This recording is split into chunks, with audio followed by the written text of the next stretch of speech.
दोस्तों, भारतीय राजनीतिक विश्लेषण में आपका एक बार फिर स्वागत है। 16 अप्रैल को 131वां संविधान संशोधन विधेयक पेश हुआ लोकसभा में और 17 तारीख को वह वोटिंग हुई और वह पास नहीं हो पाया क्योंकि सरकार जो 2/3 बहुमत इस कॉन्स्टिट्यूशनल अमेंडमेंट की चाहिए था वह नहीं जुटा पाई। इस विधेयक के पक्ष में विपक्ष में दोनों तरफ से काफ़ी दलीलें दी गई। सरकार की तरफ से खुद गृह मंत्री अमित शाह जी ने मोर्चा संभाला। मेन मुद्दा उनका कहने का था कि अभी जो जिस तरह डिस्ट्रीब्यूशन है सीट्स का, उसमें कुछ सीट्स में बहुत ज़्यादा लोग को रिप्रेजेंट कर रहे हैं एमपीस, कुछ में कम कर रहे हैं, तो ये समानता खत्म होनी चाहिए। और विपक्ष की तरफ से दलील दी गई। हाँ, एक और जो दलील दी गई सरकार की तरफ से कि ये जो सीटें बढ़ेंगी, जो कि प्रपोज है कि 850 सीटें हो जाएंगी, उसमें जो विमेंस रिजर्वेशन बिल में 1/3 सीटों का रिजर्वेशन है वो भी आसानी से एडजस्ट हो जाएगा और बिना आदमियों की जो सीटें हैं उनको डिस्टर्ब करे हुए। विपक्ष की तरफ से दलील दी गई कि जनसंख्या पर आधारित अगर ये डिलिमिटेशन होता है तो उसमें दक्षिण के जो राज्य हैं जिन्होंने पॉपुलेशन पर कंट्रोल करा है वो बेसिकली पेनलाइज हो जाएंगे, तो उसके अगेंस्ट हैं वो जनसंख्या पर आधारित डिलिमिटेशन पे। और एक और उनका कहना है कि कुछ राज्यों में जो उत्तरी राज्य हैं उनका वर्चस्व इस डिलिमिटेशन के बाद बढ़ जाएगा। तो इस पे एक मुद्दा ये है कि एमपीज की ड्यूटीज़ क्या हैं, जो मेंबर ऑफ पार्लियामेंट हैं उनकी ड्यूटीज़ क्या हैं। उनकी ड्यूटीज़ मेनली जो है विधायिका रिलेटेड हैं, जैसे कि बिल बनाना, बिलों को अमेंड करना और बिलों को ख़त्म करना, या जैसे राष्ट्रपति का इलेक्शन होता है उसमें उनके पास कोई भी संवैधानिक तरीका नहीं है कि जो उनके प्रोजेक्ट्स चल रहे हैं उनकी कॉन्स्टिट्यूएंसी में उनको मॉनिटर कर सके, उनको देख सकें। सिर्फ विधायिका रिलेटेड उनका काम है। तो अब अगर मुद्दा उठता है कि अब सिर्फ विधायिका रिलेटेड है तो 7 लाख को वो रिप्रेजेंट करें या 20 लाख को, क्या फ़र्क पड़ता है। 543 एमपीज़ हैं जो सफिशेंट है इस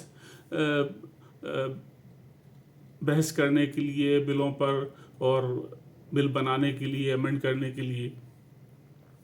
जस्ट रेफरेंस के लिए, अभी तेलंगाना में एक सीट है मलकराजगिरी, जो कि 32 लाख वोटरों को रिप्रेजेंट कर रही है और उसका एरिया 1000 स्क्वायर किलोमीटर है। उसके मुकाबले एक लक्षद्वीप सीट है जो सबसे छोटी है वोटर्स के हिसाब से, 48,000 वोटरों को रिप्रेजेंट कर रही है। और दिल्ली की चांदनी चौक सीट है जो कि 15 लाख वोटर्स को रिप्रेजेंट कर रही है और उसका एरिया सिर्फ 10 स्क्वायर किलोमीटर है। शायद इंडिया की वो मोस्ट डेंसली पॉपुलेटेड कॉन्स्टिट्यूएंसी है।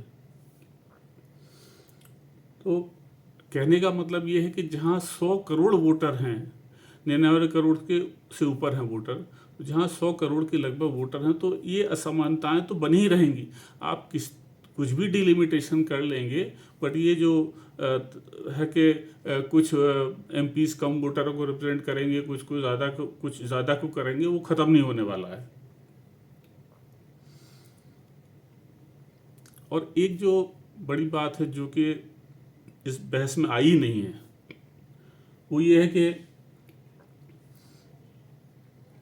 ये हुआ था जब भी सरकार आई थी कि मिनिमम गवर्नमेंट मैक्सिमम गवर्नेंस। तो अब अभी अभी जो है एक एमपी पे करीब करीब 1 से 1.25 करोड़ रुपया खर्च होता है सालाना। तो अगर 300 एमपी बढ़ेंगे तो 300 करोड़ तो सीधा का सीधा वही बढ़ गया। और जो प्रोपोर्शनेटली काउंसिल ऑफ मिनिस्टर्स भी बढ़ेगी। अभी करीब करीब 75 मिनिस्टर हैं, वो भी 100 हो जाएंगे। और जो मिनिस्टर्स और इमीडिएट स्टाफ के लिए जो अभी बजट एलोकेटेड है वो 1024 करोड़ है। तो अगर 25% बढ़ता है तो वो भी करीब करीब 250 करोड़ बढ़ जाएगा। और फिर साथ में उनके डिपार्टमेंट के सेक्रेटरीज और ओएसडी और जॉइंट सेक्रेटरी, कितने जो ब्यूरोक्रेसी टोटल बढ़ेगी उसका तो हिसाब लगाना मेरे लिए मुश्किल है। तो अल्टीमेटली जो ये परिसीमन से जो सीट्स बढ़ेंगी उससे जनता पर टैक्स का बोझ ही बढ़ेगा और कुछ नहीं होगा। एक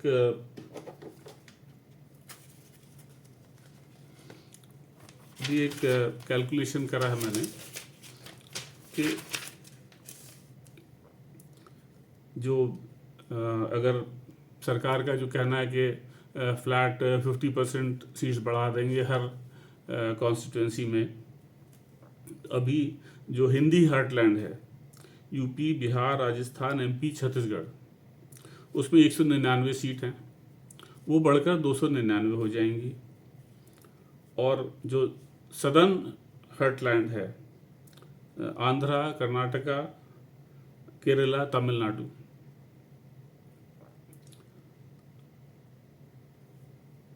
इसमें 129 सीटें हैं।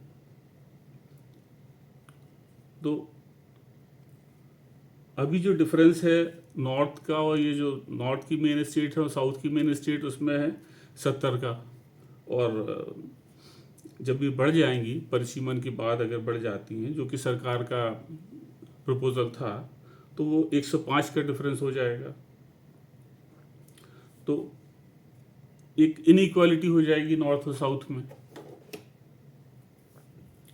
तो ये लगता है कि इस परिसीमन का जो मेन मकसद एक पॉलिटिकल ही था, ना कि कोई जो जनता के वोटर्स की असमानता को दूर करना और ये सब था। ऐसा लगता नहीं है कि एक ये पॉलिटिकल मोटिव ही था। और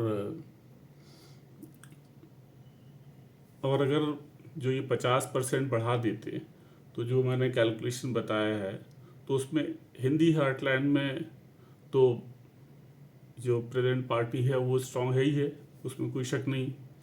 और कुछ स्विंग स्टेट्स मान लीजिए हेल्प कर देते हैं, महाराष्ट्र है, गुजरात है, असम है, तो इनको 29 में सरकार बनाना आसान रहेगा, इसमें कोई शक नहीं है।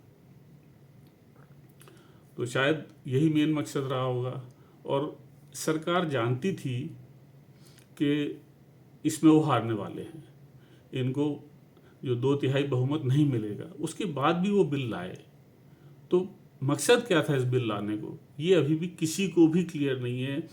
बड़े बड़े एनालिस्ट टीवी पर और यूट्यूब पर अपनी अपनी बता रहे हैं, बट ये किसी को क्लियर नहीं हुआ कि क्यों लाए हैं ये परिसीमन बिल, जबकि उनको मालूम था कि हार जाएंगे। तो अगर इस बिल को लाने का सिर्फ मकसद था कि बंगाल में इलेक्शन रह गए हैं अभी और तमिलनाडु में, तो उनको इन्फ्लुएंस करना था अगर, तो लेट अस सी, देखना पड़ेगा क्या होता है। या कुछ और मकसद है तो वो आने वाले समय पता चलेगा अपने को कि क्या है मकसद। तो जो मेरा मेन 2 ही मुद्दे मेन थे बताने की इस वार्तालाप का, कि एक के जो नंबर ऑफ एमपीज बढ़ाने से जो हमारा गवर्नेंस स्ट्रक्चर है उसमें कोई फ़र्क नहीं पड़ने वाला है।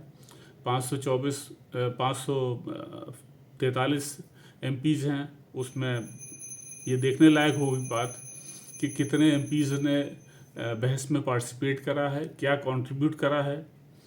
और जो महिला एमपी हैं उनका भी क्या कंट्रीब्यूशन है, क्या है, वो देखने लायक रहेगा। तो एक्सेप्ट जो जनता पे बोझ ही पड़ने वाला है, और कुछ फर्क नहीं पड़ने वाला है इससे। यही मुझे कहना था। तो कैसा लगा आपको मेरी बातचीत, बताइएगा कमेंट्स में। Thank you.